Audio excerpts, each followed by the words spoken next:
itu tanpa Sekuat Nusantara siap perintah, siap perintah. Motivasi dari Pak Pembina. Motivasi apa? Ya, motivasi untuk anggota-anggota supaya bisa lebih baik lagi ke depannya gitu. ya kalau saya pikir Arahan dulu saya pernah ketemu orang baik.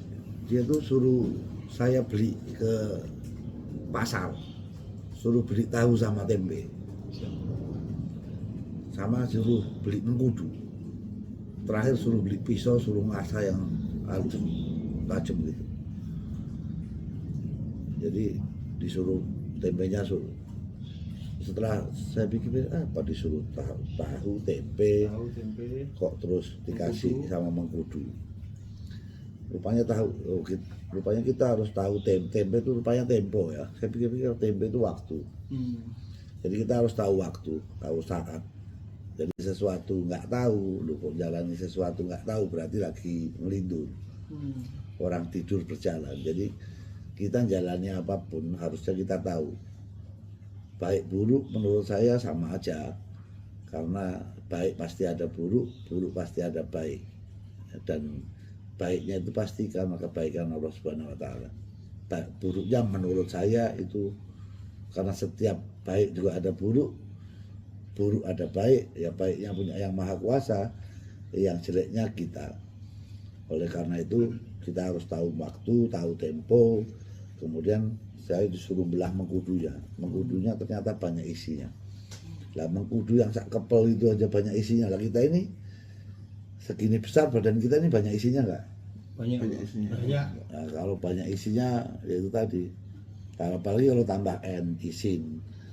Nah, Tambah isi dan tambah isi. Kalau tambah N kan jadi tambah N kan jadi isin. Kita harus tahu bahwa tahu malu, tahu kata bahwa mengkudu aja ada isinya, masa kita sebesar ini nggak ada isinya. Maksudnya nggak ada manfaatnya.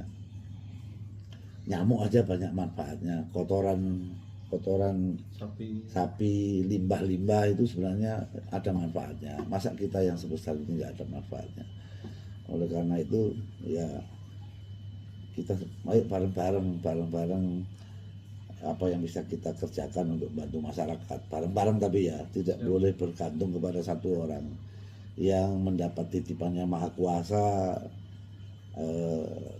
Bisa menguatkan organisasi, bisa menguatkan masyarakat, ini bisa saling mengisi sehingga organisasi ini bukan menjadi yang menakut-nakuti masyarakat, tapi bisa menjadi bagian yang memberi solusi masalah di masyarakat.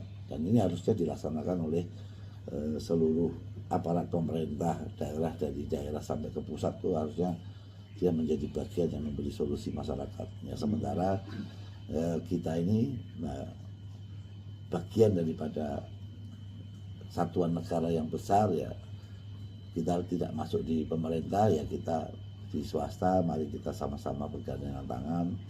Saya kebetulan mewakili pemerintah, mungkin ada Mas Kemas yang mewakili pengusaha, Pak Jalum mewakili pengusaha, si Pak Ruli juga mewakili pengusaha. Ya paling tidak belajar berbagi. Karena sarannya kalau di 2,5% ya. 2,5% Amalnya 2,5%. Usah hitung lah, karena kalau kita ngitung sanggup lah. Kita nggak akan sanggup menerima berkah yang Maha Kuasa. Suruh ngitung. Ya, kalau yang Maha Kuasa ngasih napas gratis, yakinlah bahwa yang Maha Kuasa itu nggak usah diatur menurut saya. Karena kita nggak pernah minta napas dikasih, pasti yang lain pun dikasih sepanjang kita mau upaya. Dan upaya itu bisa kita kerjakan. Ya paling tidak kalau kita nggak bisa berkontribusi apa-apa, ya jangan buat masalah. Kalau masih bisa kasih tenaga, ya kita kasih tenaga. Kalau bisa kita mengeluarkan sebagian untuk membantu, mudah-mudahan kebaikan yang kita sampaikan itu akan kembali kepada kita. Amin. Yakinlah nggak ada orang miskin gara-gara sedekah. Nah, makanya kalau semuanya bergabung, semuanya mau berkontribusi pelan-pelan, memang tidak bisa instan, tapi dengan niat baik kita bareng-bareng, mudah-mudahan keberadaan organisasi ini bisa diterima oleh masyarakat.